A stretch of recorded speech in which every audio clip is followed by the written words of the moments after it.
Iran के भयंकर हमलों से कुवैत में हड़कंप, हमलों के डर से कुवैत छोड़कर जाने की होड़ मच गई है। कुवैत इंटरनेशनल एयरपोर्ट पर यात्रियों की भारी भीड़ देखने को मिल रही है। कई उड़ानें कैंसिल हो गई हैं, कई फ्लाइट्स का समय बदला गया है। ये देखिए कुवैत एयरपोर्ट की तस्वीरें। आम दिनों में इतना बिजी नहीं रहता कुवैत एयरपोर्ट जितना अभी दिख रहा है। कुवैत की सरकारी समाचार एजेंसी की रिपोर्ट है कि लोगों में अब कुवैत छोड़ने की होड़ मच गई है।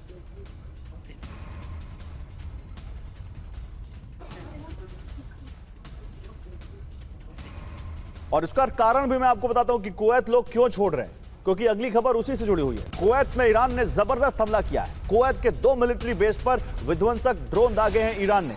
अमेरिकी सेना के अली अल सलेम एयरबेस पर हमला किया है।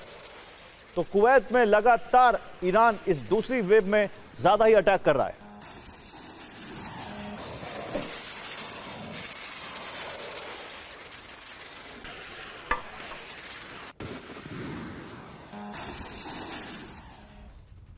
और ईरान ने अमेरिकी सेना को निशाना बनाते हुए अपनी नई मिसाइल और ड्रोन लॉन्च का फुटेज जारी किया है।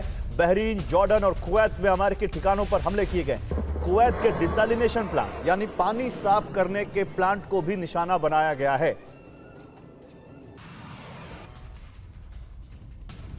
तो जॉर्डन के मुअफ्फाक बेस पर ईरानी हमला, 4 मिसाइलों से मुअफ्फाक बेस पर हमला किया गया। बेस पर अमेरिकी फाइटर जेट की तैनाती। जॉर्डन के मुअफ्फाक बेस पर भी ईरान ने हमला किया है। वहां पर फाइटर जेट की तैनाती करनी पड़ी है अमेरिका को। देखिए कैसे वहां पर अमेरिका के इस बेस पर ईरान की मिसाइल आकर गिरती है और कैसे वहां पर तबाही मच जाती है।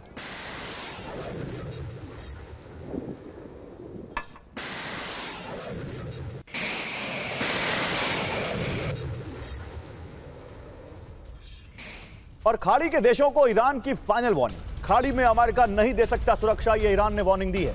पश्चिम एशिया का इस्तेमाल कर रहा है अमेरिका। अमेरिका को एयर स्पेस ना दें पश्चिम एशिया, ये ईरान ने कहा है। ईरान के मिलिट्री हेडक्वार्टर कमांडर की चेतावनी।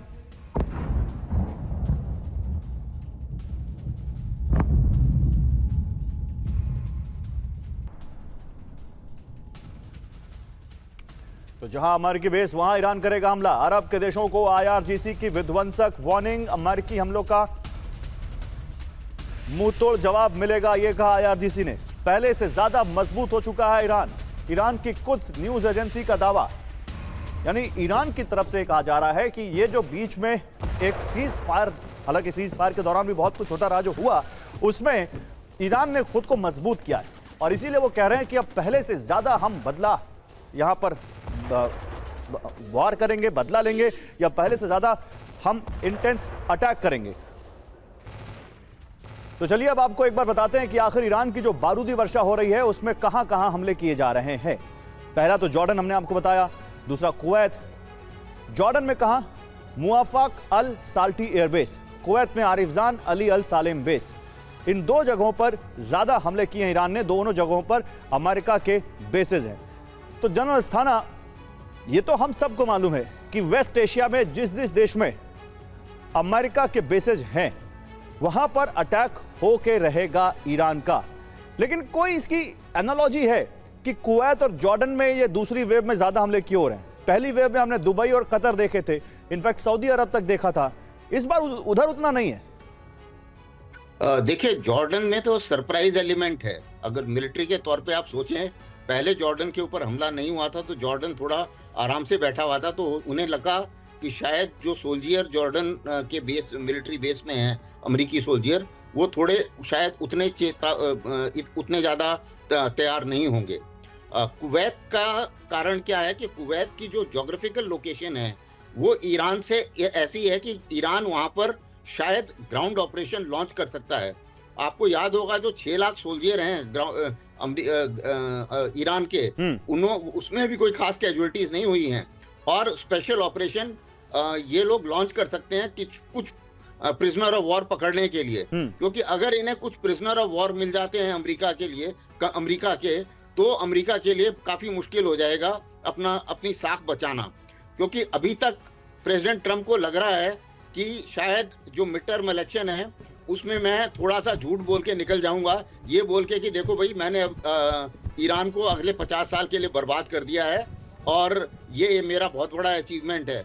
और इस अचीवमेंट को वो इसको शायद भुनाना चाहेंगे और वो बोलना चाहेंगे, चाहे ये सच हो या झूठ हो। तो लेकिन जाहिर है कि उनको इस चीज का भी सामना करना पड़ रहा है कि जो डेमोक्रेट्स हैं वो बोल रहे हैं कि भैया ईरान को न्यूक्लियर बम नहीं बनाएगा। वो तो हमारे साथ भी बोला था उन्होंने। हाँ। 2015 में आप पीछे निकल गए और उस समय स्ट्रेट ऑफ हॉर्मुज भी खुला हुआ था। तो इतना सब कुछ करने के बाद, इतना पैसा बर्बाद करने के बाद आपने अचीव किया कुछ भी नहीं। तो प्रेसिडेंट ट्रंप की दूसरी प्रॉब्लम यह है कि अगर उन्हें ईरान डील प्लस उससे कुछ प्लस नहीं मिलता तो उनकी हालत पतली है मिड टर्म इलेक्शन में। तो ये दो बड़े प्रेशर पॉइंट हैं प्रेसिडेंट ट्रंप के लिए। ठीक कह रहे हैं आप, और इसीलिए देखिए प्रेसिडेंट ट्रंप प्रेशर में दिख भी रहे हैं। जो वो कह रहे हैं कि नरक का दरवाजा खोल दो सेंटकॉम से, वो लगता है इसी प्रेशर का नतीजा है।